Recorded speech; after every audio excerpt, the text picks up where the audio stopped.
You think that just because she's nearby, everything is all right.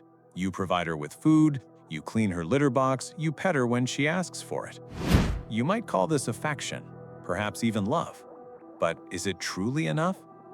Sometimes she stares at you, unblinking, and you dismiss it as simple curiosity. But what if it's not? What if she's waiting for you to finally understand, to finally see? You see, with cats, everything is completely different. They don't seek excuses, they don't play complex games, and they don't explain themselves. They are either truly present in your life, or they simply occupy the same physical space, but without you. And so, you live under the same roof, yet somehow you are not together. You call her, but she doesn't respond. You reach out to pet her, and she walks away. At night, you feel only the empty space on your pillow. And in the morning, you see only her back. Not her gaze, not her warm breath, but her back. And then, in the utter silence, in the most silent moments, a question arises from a depth where a real feeling once lived. What if I'm missing the most important thing? This very question is the starting point. If you can hold on to it, if you don't run from it, drown it in actions, or hide it behind words, then maybe she will give you a sign. Not immediately and not openly. She will simply lie down next to you differently one day, and in her silence, you will feel that something between you has finally happened. You're used to thinking that love is about grand gestures, words, touches, a constant presence. You give her your warmth, buy her toys, provide fresh water, you call her when you're lonely. You expect a reaction from her, but a cat does not respond in human terms. She doesn't have to, and she won't. A cat shows her love not in the moment you are petting her, but in the moment you pull your hand away. Not when you are near, but when you know how to leave her be without creating a void. You probably haven't considered that what she values is not so much the affection, but her personal space. That she is drawn to the one who doesn't try to hold her. That she stays with the one who can be near without disturbing her peace. It sounds a bit hurtful, doesn't it? That a cat might choose to leave even from the strongest love. That she will choose silence over your intrusive care. That she will settle down to sleep not on your lap, but alone in another room. There, where no one calls her, no one expects anything, and no one consoles themselves with the thought, she needs me. You tried so hard, you did everything by the book, but you acted as if she were a person, as if she had the same needs, the same logic, and the same desperate desire to be needed, understood, and embraced. But her desires are entirely different. Not simpler, but deeper. She feels what you leave unsaid. She hears your impatient anticipation. And if that anticipation contains a demand, she will not come. You likely believe that a cat must be grateful, that by rescuing her, giving her a home and care, you are making her yours. But a cat never belongs to anyone. She can be near you, but only if you allow yourself to be yourself, genuine, without masks, without roles, and without the desperate need to earn her affection. You know, a cat senses unfailingly when you lie to yourself, when you say, I just want her to be happy, but in reality, you are simply terrified of your own loneliness. And so she leaves, not out of resentment or anger, she simply vanishes from your sphere. And you are left again with the feeling that she was here, but not with you. What lies behind this? Distrust, alienation, and an expectation, not yours, but hers. She is waiting for you to become quieter, for you to stop imposing your presence, for you to pretend you understand everything and know what's best, to be present but not to interfere, to give but not to control, to notice but not to demand anything in return. Sometimes, the only way to get closer to a cat is to take a step back and allow her to approach you, to take one small but sincere step. And this is who she chooses. First, those who possess patience. You can just sit on the floor for no reason. She might not even grant you a glance, might walk past or freeze in the doorway, observing. She sees everything, feels everything.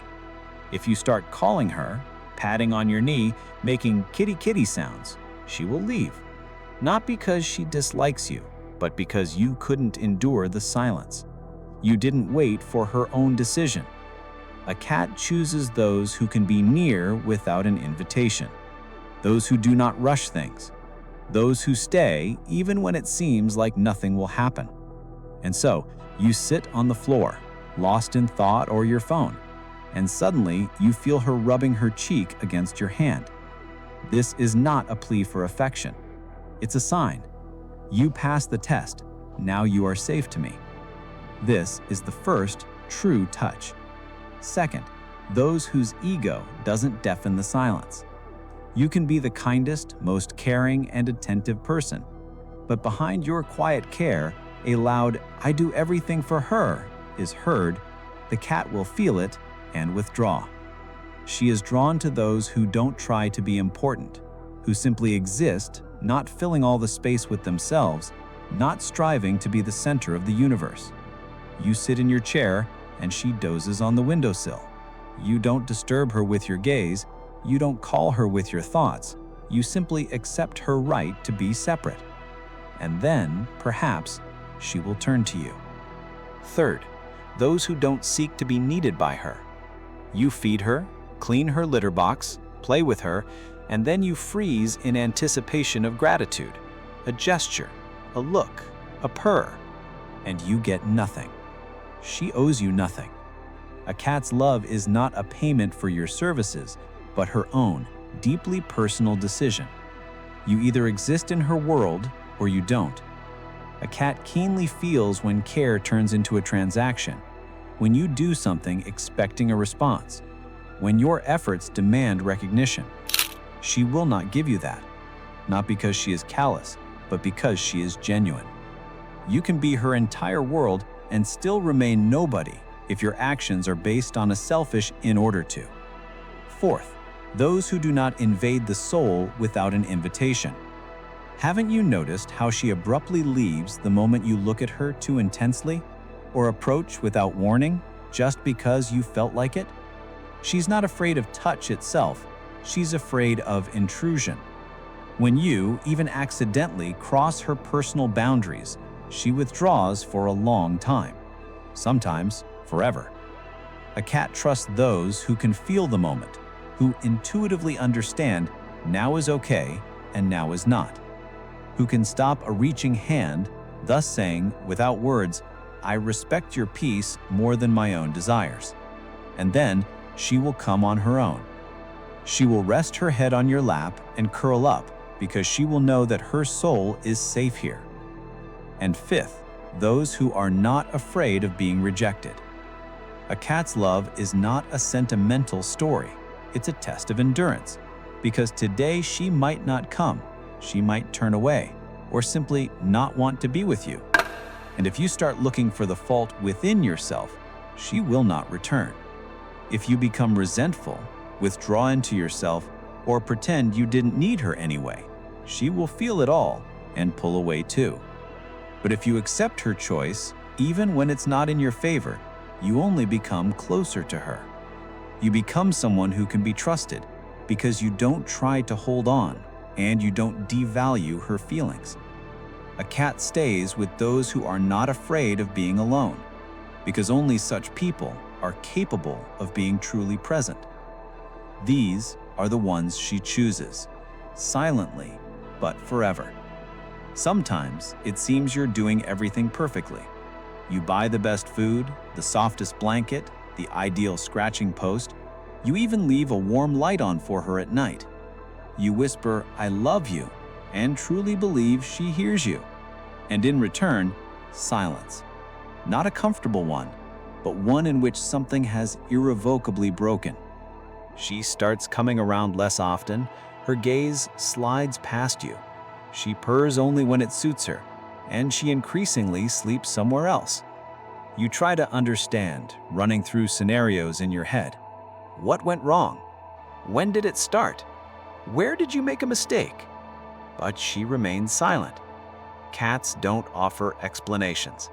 They simply make their choice and live with it even if you never realized a choice was made.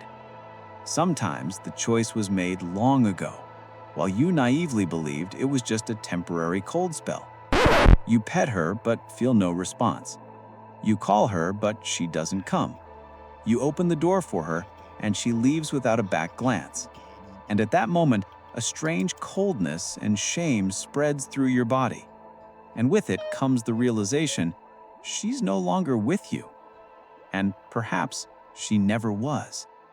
Do you remember her first day in your home? How she stepped so timidly?